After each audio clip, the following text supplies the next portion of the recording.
আসসালামু আলাইকুম। আশা করি সকলে ভালো আছেন। আমি রাশিদুল ইসলাম রাহাত, পড়ালেখা করছি ঢাকা বিশ্ববিদ্যালয়ের সফটওয়্যার ইঞ্জিনিয়ারিং ডিপার্টমেন্টে। এখন আমি আপনাদের সামনে যে ভিডিওটি নিয়ে চলে আসলাম, এখানে আলোচনা করব মেইনলি সপ্তম শ্রেণীর বিজ্ঞান বইয়ের অনুসন্ধানী পাঠের ডিজিটাল সময়ের তথ্যে অধ্যায়ের কি সেশন 4। এখানে সেশনটা কি কি নিয়ে আলোচনা করা হয়েছে? তথ্য অনুসন্ধান। এই জিনিসটা আমাদের দৈনন্দিন জীবনে খুব ইম্পর্ট্যান্ট, খুব হেল্প করে। তো চলো আমরা জিনিসটা দেখি। কি বলা হচ্ছে, সমস্যা সমাধানের সবচেয়ে প্রধান এবং গুরুত্বপূর্ণ কাজ হচ্ছে কোনো সমস্যার সমাধান খুঁজে বের করা, এর এবং এর পেছনে কারণ কি তা খুঁজে বের করা। আমরা এই দুইটি কাজই ইতিমধ্যে করে ফেলেছি, আমরা প্রিভিয়াস লেকচার গুলোতে এগুলো কমপ্লিট করেছি। এবার আমরা তথ্য অনুসন্ধান করে সমস্যাটির সমাধান খুঁজে বের করি। চলো আমরা আরেকটি উদাহরণ নিয়ে ব্যাপারটা বোঝার চেষ্টা করি। একটা উদাহরণ নেই। উদাহরণটা কি? সমস্যার উদাহরণ: শ্রেণীকক্ষে শিক্ষার্থীর সংখ্যা বেশি হয়, শিক্ষক নির্দিষ্ট সময়ের মধ্যে একটি সেশন শেষ করতে পারছেন না। এটা হচ্ছে একটা সমস্যা। শ্রেণীকক্ষে কিভাবে ব্যবস্থাপনা করলে শিক্ষক নির্দিষ্ট সময়ে শিক্ষার্থীর একটি সেশনের সব কাজ শেষ করতে পারবেন? সমাধানের তথ্যের উৎস হতে পারে পত্রিকা, অন্য কোনো শিক্ষক, এই বিষয়ে কোনো বই অথবা ইন্টারনেট। এখন এইখানে আমাদের যে সমস্যা, এটা সলভ করার জন্য কি কি উৎস হতে পারে?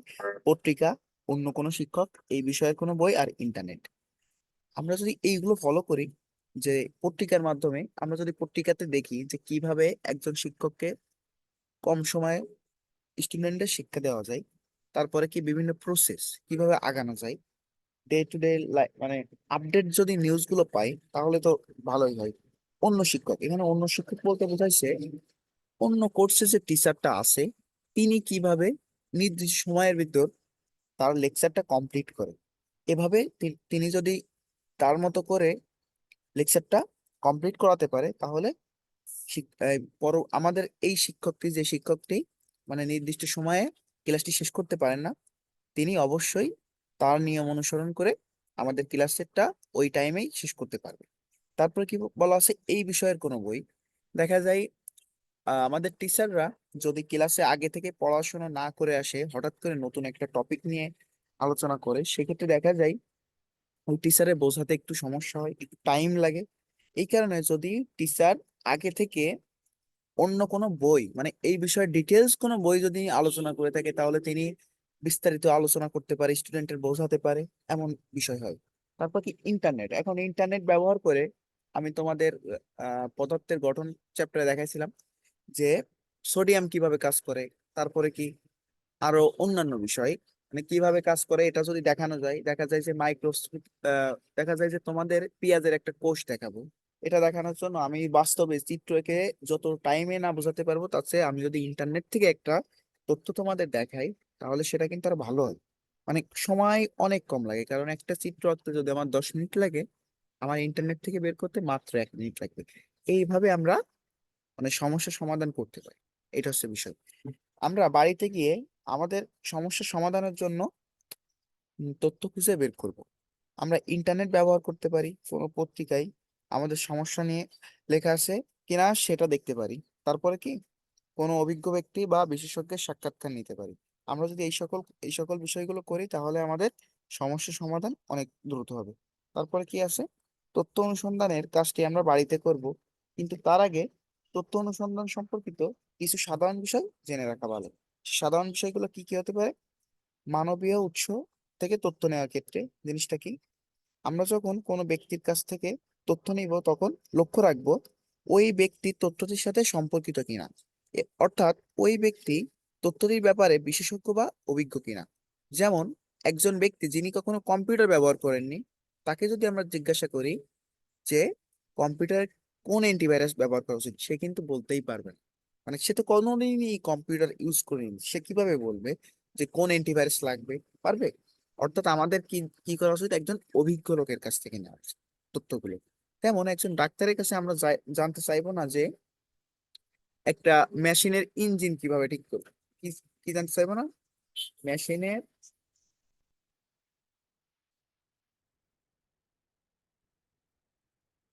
ইঞ্জিন কিভাবে ঠিক করে, কারণ ডাক্তার তো আর মেকানিক্যাল না, মেকানিক না, সে কি করবে, সে কি ইঞ্জিন কিভাবে ঠিক করে সেটা কি বলতে পারবে? সে পারবে না। তারপরে কি আছে, কোন ব্যক্তির কাছ থেকে তথ্য নেওয়ার সময় তার মতামতের চেয়ে প্রকৃত সত্য বা ফ্যাক্টকে গুরুত্ব দেবে। মতামত হচ্ছে, মতামত কি ব্যক্তির নিজস্ব চিন্তা ভাবনা যা অনুভূতির প্রকাশ ঘটায়।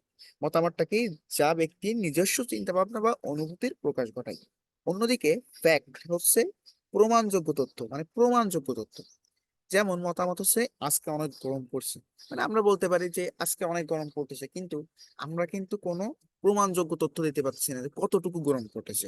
এখন এই প্রমাণযোগ্য তথ্য দেওয়ার জন্য কি করব, আজকের দিনের তাপমাত্রা 36°C, এইটা যখন আমরা বলবো তখন সেটা হচ্ছে ফ্যাক্ট।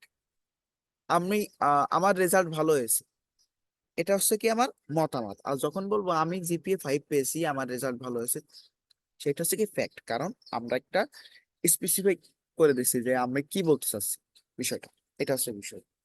তারপরে কি, মতামত হচ্ছে শ্রমের মজুরি বৃদ্ধি পেয়েছে। এখন ফ্যাক্টটা কি, ফ্যাক্ট হচ্ছে একটা নাম্বার দিয়ে আমরা ইন্ডিকেট করে দেবো কি শ্রমের মজুরি 10 টাকা বৃদ্ধি পেয়েছে। শ্রমিক শ্রমের মজুরি 100 টাকা বৃদ্ধি পেয়েছে, 100 টাকা বৃদ্ধি পেয়েছে। এটা ফ্যাক্ট হলো কেন, কারণ এখানে আমি 100 টাকার কথা স্পেসিফিক ভাবে বলে দিচ্ছি। তারপরে কি আছে, 3, ব্যক্তি যে উৎসের উপর ভিত্তি করে তথ্য দিচ্ছে সেই উৎসটি যথেষ্ট বিশ্বাসযোগ্য কিনা সেটিও আমাদের দেখা উচিত।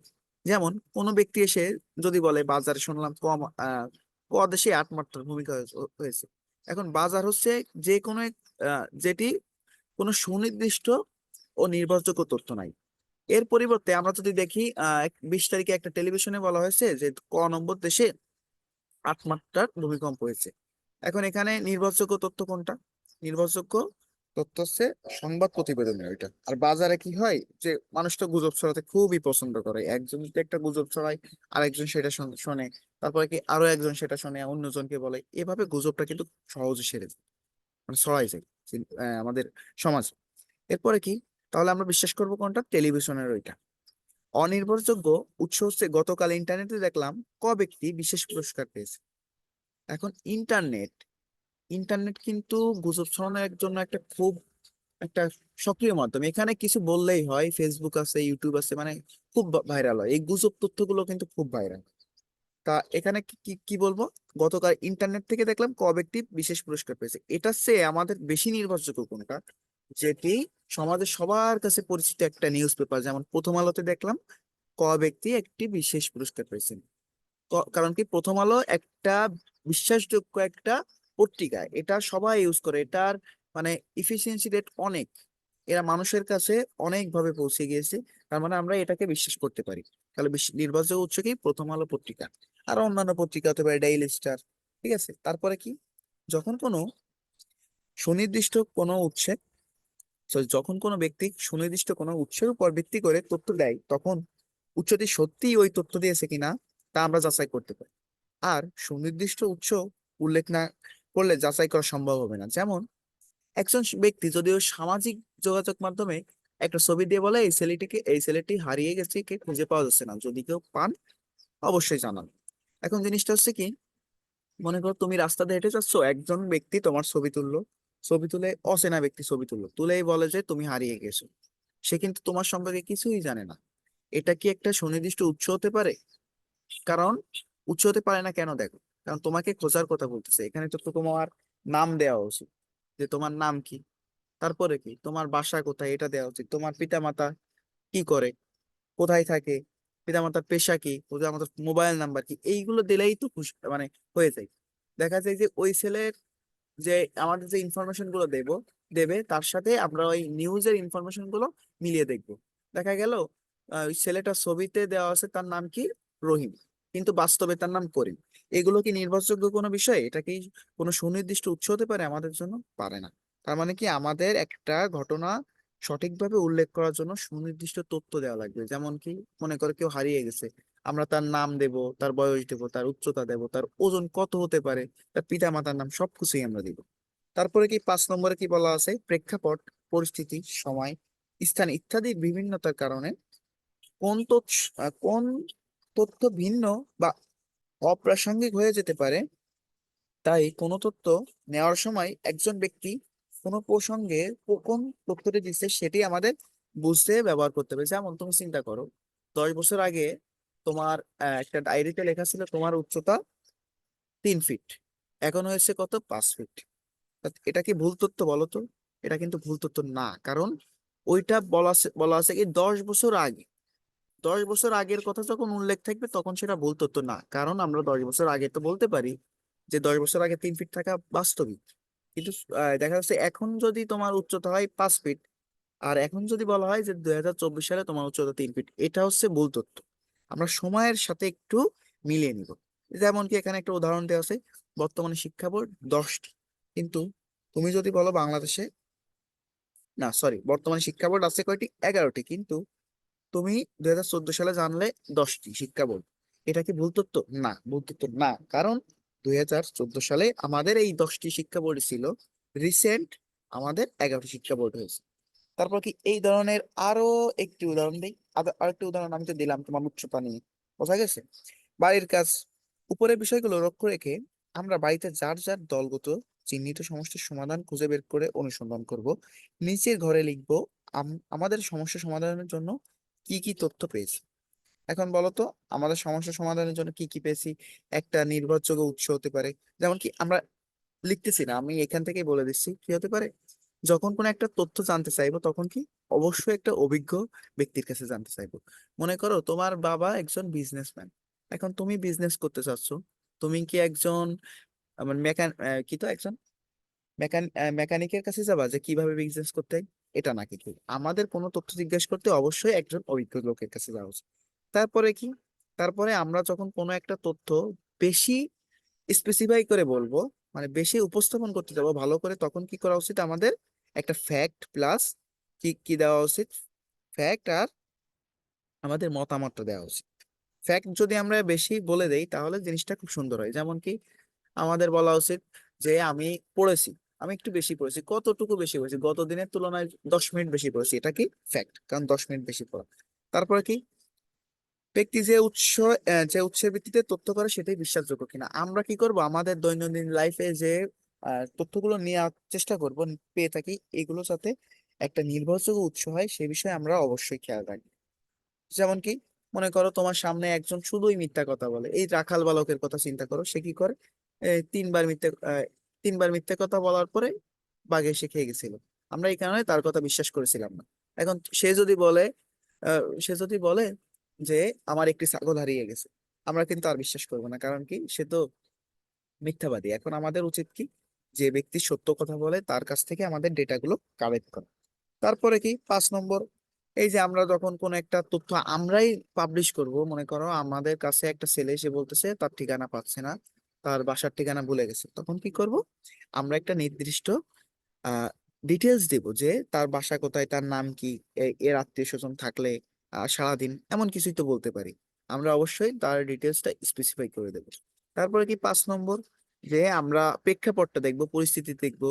কোনো একটা তথ্য দেওয়ার সময় যে 2010 সালে কি হয়েছিল, 2014 সালে কি হয়েছিল, যখন আমরা এই প্রেক্ষাপট পরিস্থিতিগুলো বলে দেবো তখন এগুলো বুঝতে আমাদের জন্য খুব মানে খুব খুব হেল্প করবে। তারপরে কি সমস্যা সমাধানের জন্য যে তথ্য খুঁজে পেলাম, আমরা পেয়েছি তো অনেক কিছুই পেয়েছি, যে 2014 সাল আর 2023 সালের তথ্য এক হতে পারে না, আরো অন্যান্য তথ্য পেয়েছি।